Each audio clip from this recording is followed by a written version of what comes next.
Good afternoon friends, मी Shivani Patil UTIS मराठीमध्ये आपलं स्वागत आहे। आपण डेली करंट अफेअर्स डिस्कस करत असतो। UPSC प्रिलिम्सच्या दृष्टिकोनातून जे काही महत्त्वाचे असे चालू घडामोडीशी निगडीत टॉपिक असतात ते आपण या लेक्चर सिरीजमध्ये कव्हर करत असतो। ओके, UPSC प्रिलिम्सच नाही तर MPSC राज्यसेवा असो किंवा कोणतीही सरळ सेवा असो, प्रत्येक एग्जाममध्ये चालू घडामोडीचा टॉपिक हा अनिवार्य असतो। प्रत्येक पेपरमध्ये 10 ते 15 क्वेश्चन्स हे चालू घडामोडीशी निगडीत असतात। त्यामुळे ही लेक्चर सिरीज प्रत्येक विद्यार्थ्यांसाठी युजफुल अशी आहे। त्यामुळे लेक्चर शेवटपर्यंत नक्की बघा आणि जर तुम्ही आमच्या चॅनेलला सबस्क्राइब केलं नसेल तर पहिला सबस्क्राइब करून घ्या। यामुळे काय होईल, जे आम्ही रोज नवनवीन व्हिडिओज अपलोड करत असतो त्याचं नोटिफिकेशन तुमच्यापर्यंत येईल। ओके, तर बघूयात आजचा पहिला पॉइंट काय आहे। आजचा जो पॉइंट आहे तो निधन वार्ताशी संबंधित आहे।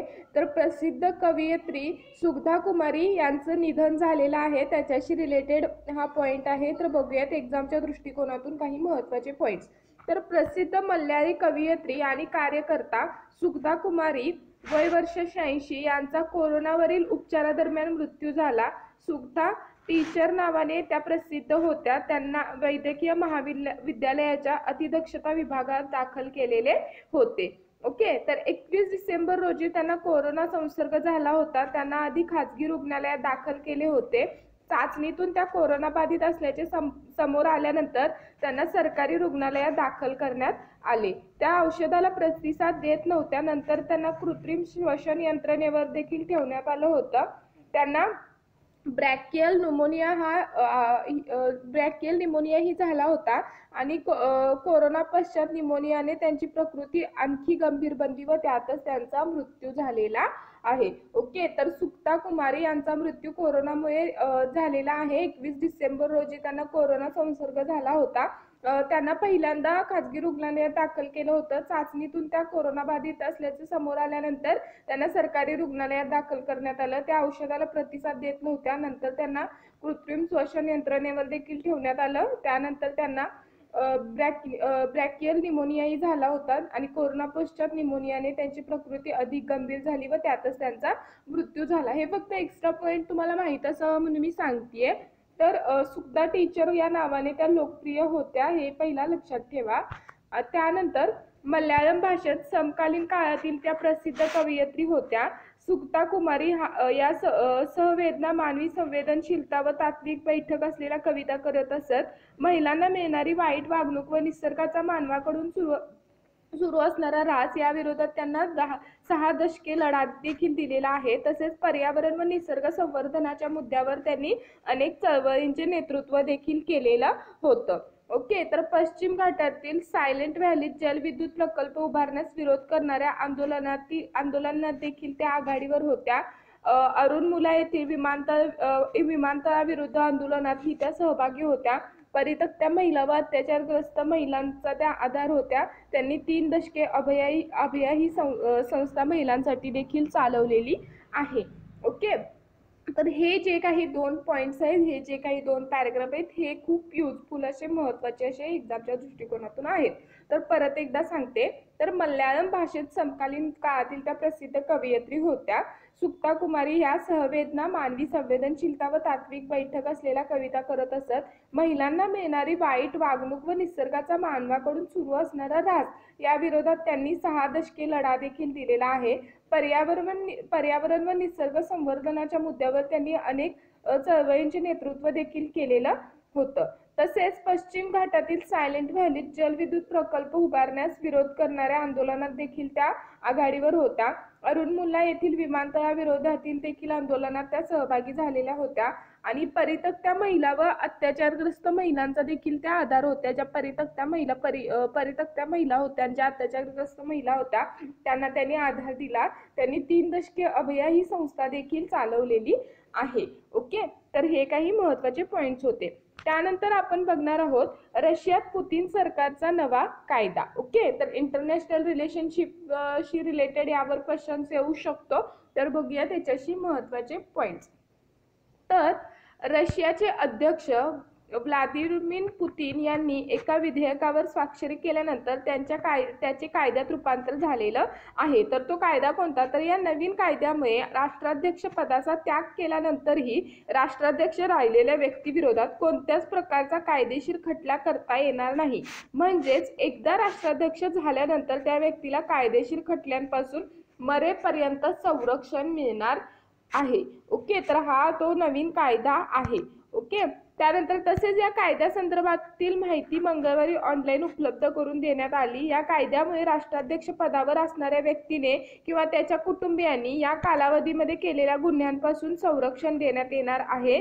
तर या विरोधात या नवीन कायद्यानुसार कोणत्याही न्यायालयात खटला चालवता येणार नाही. केवळ खटल्यापासूनच मुक्ती नाही, तर माजी राष्ट्राध्यक्ष आणि त्यांच्या कुटुंबियांची कोणत्याही प्रकारची चौकशी करण्याचा हक्क पोलीस किंवा इतर तपास यंत्रणांना असणार नाही, अशी या कायद्यामध्ये तरतूद करण्यात आलेली आहे. आता हा कायदा किती चुकीचा किती बरोबर हे आपण नाही इथं डिस्कस करत आहोत. तर फक्त आपल्याला इथं हे लक्षात ठेवायचं आहे की हा कायदा आता रशियामध्ये व्लादिमीर पुतिन यांनी लागू केलेला आहे. आणि या कायद्यामुळे काय होणार आहे, जे राष्ट्राध्यक्ष राहिलेली व्यक्ती आहे त्या व्यक्तीविरोधात कोणत्याच प्रकारचा कायदेशीर खटला करता येणार नाहीत. म्हणजेच एकदा राष्ट्राध्यक्ष झाल्यानंतर त्या व्यक्तीला कायदेशीर खटल्यांपासून मरेपर्यंत संरक्षण मिळणार आहे. ओके, आणि तसेच या कायद्यासंदर्भातील माहिती मंगळवारी ऑनलाईन प्रसिद्ध देखील करण्यात आलेली आहे. आणि या कायद्यामुळे राष्ट्राध्यक्ष पदावर असणाऱ्या व्यक्तींना त्यांच्या कुटुंबियांना या कालावधीमध्ये केलेल्या गुन्ह्यांपासून संरक्षण देण्यात येणार आहे. तर या व्यक्तीविरोधात या नवीन कायद्यानुसार कोणत्याही न्यायालयीन खटला चालवता येणार नाही. केवळ खटल्यापासूनच मुक्ती नाही, तर माजी राष्ट्राध्यक्ष आणि त्यांच्या कुटुंबियांची कोणत्याही प्रकारची चौकशी करण्याचा हक्क देखील कोणत्याही पोलीस किंवा तपास यंत्रणांना असणार नाही, अशी तरतूद या कायद्यामध्ये करण्यात आलेली आहे. ओके, तर हा कायदा किती चुकीचा आहे किती बरोबर आहे हे तुम्ही हे करा. पण आपल्याला एक्झामच्या दृष्टिकोनातून महत्त्वाचं आहे ते फक्त आपण इथे डिस्कस करू. त्यानंतर लेवोडस्की सर्वोत्तम हा पॉइंट आपण इथे बघणार आहोत. तर अर्जेंटिनाचा लिओनेल मेसी आणि पोर्तुगीजचा क्रिस्टियानो रोनाल्डो यांच्यासारख्या मातब्बर खेळाडूंची मक्तेदारी संपुष्टात आणून अर्जेंटिनाचा लिओनेल मेसी आणि पोर्तुगालचा क्रिस्टियानो रोनाल्डो यांच्यासारख्या मातब्बर खेळाडूंची मक्तेदारी संपुष्टात आणून पोलंडचा कर्णधार रॉबर्ट लेवोडस्कीने फिफाच्या वर्षातील सर्वोत्तम फुटबॉलपटूच्या पुरस्कारावर नाव कोरलेलं आहे. तर महिलांमध्ये इंग्लंडच्या लुसी ब्रॉझने सर्वोत्तम फुटबॉलपटूच्या पुरस्कारावर मोहर उमटवलेली आहे. तर झुरिच येथे झालेल्या या आभासी सोहळ्यादरम्यान विजेत्यांची नावे घोषित करण्यात आलेली आहेत. परंतु फिफाचे अध्यक्ष जियानी इन्फॅन्टिनो यांनी मुनिक येथे जाऊन लेवोडस्कीला पुरस्कार प्रदान केल्याची चित्रफित या सोहळ्यादरम्यान दाखवण्यात आली. नेहमीप्रमाणे जगभरातील निवडक राष्ट्रीय फुटबॉल संघाचे कर्णधार, प्रशिक्षक, क्रीडा पत्रकार आणि चाहत्यांच्या मतांचा आढावा घेऊन विजेत्यांची निवड करण्यात आलेली आहे. ओके, तर 32 वर्षे लेवोडस्कीने यंदा बायर्न म्युनिकला चॅम्पियन लीगचे विजेतेपद मिळवून देण्यात मोलाची भूमिका देखील बजावलेली आहे. त्याने हंगामात सर्वाधिक 55 गोल करतानाच बायर्नला बुंडेसलीगा विजेतेपद देखील जिंकून दिलेलं आहे. ओके, तर आपल्याला माहीतच आहे की फुटबॉल जगतामध्ये लिओनेल मेसी आणि क्रिस्टियानो रोनाल्डो यांचं योगदान, तसंच त्यांनी मिळवलेले अवॉर्ड्स वगैरे याच्याशी सगळे आपण वाकिफ आहोतच. तर या दोन मातब्बर खेळाडूंची मक्तेदारी संपुष्टात आणत पोलंडच्या कर्णधार रॉबर्ट लेवोडस्की यांनी फिफाच्या वर्षातील सर्वोत्तम फुटबॉलपटूच्या पुरस्कारावर नाव कोरलेलं आहे. तर महिलांमध्ये इंग्लंडच्या लुसी ब्रॉझने सर्वोत्तम फुटबॉलपटूच्या पुरस्कारावर आपली मोहर उमटवलेली आहे. ओके, तर झुरिच येथे झालेल्या या आभासी सोहळ्यादरम्यान विजेत्यांची नावे घोषित करण्यात आलेली आहेत. परंतु फिफाचे अध्यक्ष जियानी इन्फॅन्टिनो यांनी मुनिक येथे जाऊन लेवोडस्कीला पुरस्कार प्रदान केल्याची चित्रफित या सोहळ्यादरम्यान दाखवण्यात आली. नेहमीप्रमाणे जगभरातील निवडक राष्ट्रीय फुटबॉल संघाचे कर्णधार, प्रशिक्षक, क्रीडा पत्रकार आणि चाहत्यांच्या मतांचा आढावा घेऊन विजेत्यांची निवड करण्यात आलेली आहे. ओके. त्यानंतर 32 वर्षीय लेवडोस्कीने यंदा बायर्न म्युनिकला चॅम्पियन लीगचे विजेतेपद मिळवून देण्यात मोलाची भूमिका देखील बजावलेली आहे आणि त्याने या हंगामात सर्वाधिक म्हणजे 55 गोल करतानाच बायर्नला बुंडेसलिगाचे जेतेपद देखील जिंकून दिलेले आहे. ओके. तर ह्या काही आजच्या महत्त्वाच्या घडामोडी होत्या. यामध्ये आपण लेवडोस्की कसा सर्वोत्तम ठरला त्याच्याशी रिलेटेड माहिती बघितली. त्यानंतर रशियात पुतिन सरकारने एक नवा कायदा केला, त्या अंतर्गत कोणत्याही म्हणजे त्या राष्ट्राध्यक्षाविरोधात किंवा त्याच्या फॅमिली विरोधात कोणताही पोलीस तपास किंवा त्याच्यावर कोणताही खटला भरण्यात येणार नाही याची माहिती आपण या पॉइंटमध्ये बघितलेली आहे. आणि सर्वात पहिल्यांदा आपण प्रसिद्ध कवयित्री सुक्ता कुमारी यांचं निधन झालेलं आहे. त्यांनी केलेली कामांचा वगैरे आढावा या लेक्चरमध्ये आपण घेतलेला आहे. ओके. मी आशा करते की हे तुम्हाला सर्व एक्झामच्या दृष्टिकोनातून उपयोगी पडेल आणि याचा तुम्हाला नक्कीच फायदा होईल. आणि जर तुम्हाला या लेक्चरची PDF हवी असेल तर आमच्या युथ IAS ऑफिशियल मराठी या टेलिग्राम चॅनेलवर जाऊन तुम्ही तिथे मेसेज करा, मी तिथे तुम्हाला अवेलेबल करून देईन. ओके. किंवा तुम्ही मेलही करू शकता. दोन्ही पण लिंक खाली डिस्क्रिप्शन बॉक्समध्ये दिलेली आहेत. ओके.